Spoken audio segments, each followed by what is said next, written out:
இயேசு கிறிஸ்துவில் அன்புக்குரிய சகோதர சகோதரிகளே, பெருநாகிய அன்னுடைய அன்பு பக்தர்களே, ஒரு ஊரில் 3 பெரிய பணக்காரர்கள் இருந்தார்கள். மூவருக்கும் இடையில அடிக்கடி யாரு பெரியவன் என்ற வாக்குவாதம் ஏற்பட்டு கொண்டிருந்தது. மூவருமே சிறப்பாக வாதாடுவார்கள். ஒரு நாள் இவர்களுக்கிடையே கண் பார்வை தெளிவாக தெரிகின்றவர் யார் அப்படிங்கிற ஒரு போட்டி வந்தது. எனக்கு கண்ணு தெளிவாக தெரியும், எத்தனை கிலோமீட்டர் தூரம் வரைக்கும் எனக்கு தெளிவாக தெரியும், யார் வரா யார் போகிறா அப்படின்னு சொல்லி ஒருவர் வாதிட்டு கொண்டிருந்தார்கள். எந்த முடிவுக்கு அவர்களால் வர முடியவில்லை. எனக்கு கண்ணு நல்லா தெரியும், அவனுக்கு கண்ணு நல்லா தெரியும், அவனுக்கு கண்ணு நல்லா தெரியும்னு சொல்லிட்டு ஒவ்வொருவரும் மைல் கணக்கில் தெரியும்னு சொல்லிட்டு இருந்தாங்க. தெரியுமா தெரியாதாங்கிறது யாருக்கு தெரியும்? எனவே என்ன செஞ்சாங்க, 3 பேரும் அந்த ஊரில் இருந்த தலைவர்கிட்ட போனாங்க. தலைவரே, எங்கள் 3 பேரில் யாருக்கு கண்ணு நல்லா தெளிவாக கிளியாராக தெரியுது அப்படின்னு சொல்லிட்டு நீங்கள் சொல்லுங்க அப்படின்னாரு. அப்போது ஊர் தலைவர் சொன்னார், நாளைக்கு நம்ம ஊர் கோயிலில் மேலே கலசத்தை ஏற்றவிருக்கிறோம். அந்த கலசத்தில் என்ன எழுதியிருக்குதுன்னு யார் தெளிவாக சொல்கிறாங்களோ அவங்க கண்ணு தெளிவாக தெரியுதுன்னு அர்த்தம் அப்படின்னு அந்த ஊர் தலைவர் சொல்கிறார். கோயில் உச்சியில் கலசம் வைக்கிறாங்க. அந்த உச்சியில் இருக்கிற கலசத்தில் என்ன எழுதியிருக்காங்கன்னு தெரியாதுங்கிறத 3 பேருக்கும் நல்லா தெரியும். எனவே சரி அப்படின்னு சொல்லி போட்டியை ஒத்துக்கிறாங்க. 3 பேரும் ஒத்துக்கிட்டு என்ன செய்கிறாங்கன்னா, அந்த கலசலத்தில் எழுத்து எழுதின அந்த சிற்பியை தேடி போகிறாங்க. எந்த ஊரில்டா இருக்கிறான் அவன் எழுதினவன், கலசத்தில் எழுதினவன் என்னடா எழுதியிருக்கான் அப்படின்னு சொல்லிட்டு தேடி போகிறாங்க. கடைசியில் முதல்ல ஒருத்தர் கண்டுபிடிக்கிறார். கண்டுபிடிச்சி கையூட்டு கொடுக்குறான். 500 ரூபா கொடுத்து, ஐயா அந்த கலசத்தில் என்ன தான் நீங்கள் எழுதியிருக்கிறீங்க, கொஞ்சம் தயவு செய்து சொல்லுங்களேன் அப்படின்னு சொல்லிட்டு. அப்பொழுது அந்த மனுஷன் சொல்கிறாரு, அன்பே கடவுள்னு எழுதியிருக்கிறேன். என்ன எழுதியிருக்கிறேன்? உங்களுக்கு ஆதரவு இல்லையா? கொஞ்சம் சத்தமாக சொல்லுங்களா. அன்பே கடவுள்னு எழுதியிருக்கிறேன்னு சொல்லி அனுப்பிக்கிறான். இன்னும் ஒருத்தவன் தேடி அலைஞ்சி அவனும் வந்து கண்டுபிடிக்கிறான். அந்த ஆளை கண்டுபிடிச்சி அவன் 1000 ரூபா தரான். முதல்ல இருக்கான் எவ்வளோ கொடுத்தான்? 500. இப்போ 2வது வந்தால் எவ்வளோ கொடுத்தான்? 1000 ரூபா கொடுத்த உடனே அந்த மனுஷன் என்ன சொன்னார், அன்பே கடவுள் என்று சொன்னவர் திருமூலர் அப்படின்னு சொல்லி எழுதியிருக்கிறேன் அப்படின்னு சொல்கிறான். 2ஆமனும் சந்தோஷமாக போகிறான். அப்பா நாளைக்கு ஜெயிச்சிட்டோண்டா, நம்ம தாண்டா பெரிய ஆள் அப்படின்னு சொல்லிட்டு போகிறான். ஒரு மணி நேரம் கழித்து அந்த 3வது ஆளும் தேடி கண்டுபிடிச்சி அந்த ஆள்கிட்ட வரான்.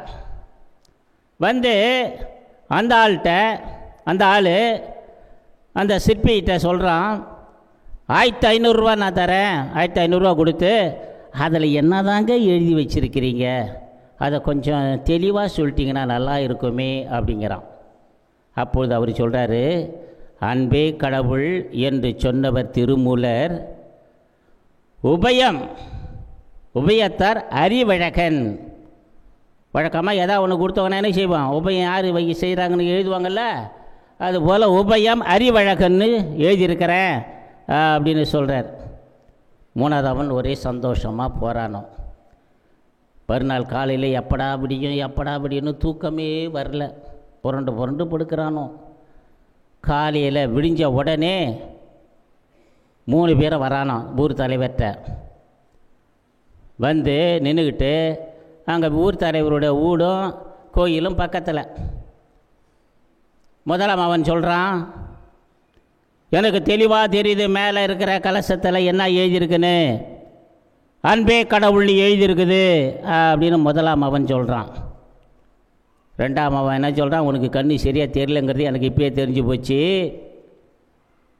அதில் அப்படி எழுதியில்ல, அன்பே கடவுள் சொன்னவர் திருமூலர் அப்படின்னு எழுதியிருக்குது அப்படின்னு ரெண்டாம் அவன் சொன்னான். சொன்ன உடனே மூன்றாம் அவன் சொல்கிறான், உங்கள் 2 பேருக்குமே கண்ணு பழுது, எனக்கு இன்னும் தெளிவாக தெரியுது. அன்பே கடவுள்னு எழுதியிருக்குது, சொன்னவர் திருமூல்னு எழுதியிருக்குது, அதுக்கு அப்புறம் ஒரு சின்ன எழுத்தில் எழுதப்பட்டிருக்கிறது உபயம் அறிவழகன்னு எழுதியிருக்கிற சின்ன எழுத்தில் இருக்க, அந்த சின்ன எழுத்து கூட எனக்கு தெளிவாக தெரியுது அப்படின்னா. அப்பொழுது ஊர் தலைவர் சொன்னார், உங்கள் 3 பேருக்குமே கண்ணு குறைபாடு இருக்குதுங்கிறது இப்போ தெளிவாக தெரிஞ்சிட்டு, இன்னும் கலசத்தையே மேலே ஏற்றலையா? இன்னும் என்னது கலசத்தையே இன்னும் மேலே ஏற்றலையா? அதுக்குள்ள கலசத்தை பார்த்து நீங்கள் இவ்வளவும் சொல்கிறீங்களே அப்படின்னு சொன்னாங்க. அன்புக்குரியவர்களே, என்று மனிதனை ஆட்டி படைப்பது என்னவென்று பார்க்கின்ற பொழுது, நான் தான் பெரியவன், நான் தான் உயர்ந்தவன் அப்படிங்கிற அந்த போட்டி மனப்பாங்கானது என்று மனித இனத்தை ஆட்டி படைத்து கொண்டிருக்கிறது என்பதை நம்மால் உணர்ந்து கொள்ள முடிகிறது. பள்ளிக்கூடத்தில் படிக்கிற சிறு மாணவன் முதல் ஒரு நாடு இன்னொரு நாட்டை விட உயர்ந்தது, சிறந்தது, ஆற்றல் மிக்கது என்று சொல்லி கொக்கரித்து கொண்ட ஆணவத்தின் உச்சியிலே இருக்கின்ற அமெரிக்கா வரை இந்த பெரியவர் நான் தான் அப்படின்னு சொல்கிற இந்த நாட்டாமை வேலை பார்க்குற செயல்பாடுகள் யாரையும் விட்டு வைத்ததில்லை. இன்றைய நற்செய்தியிலும் அதை தான் பார்க்குறோம். இயேசுவின் சீடர்களையும் அது விட்டு வைக்கவில்லை. நான் பெரியவன் நீ பெரியவன் சொல்லிட்டு வாக்குவாதம் நடந்தேறி கொண்டிருக்கிறது.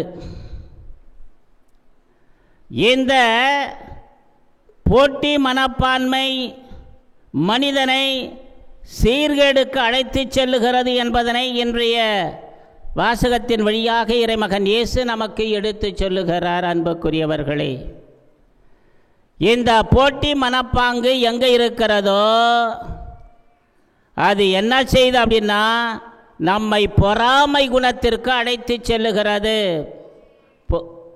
போட்டி இருக்கிற இடத்துல பொறாமை குணம் இருக்கும்.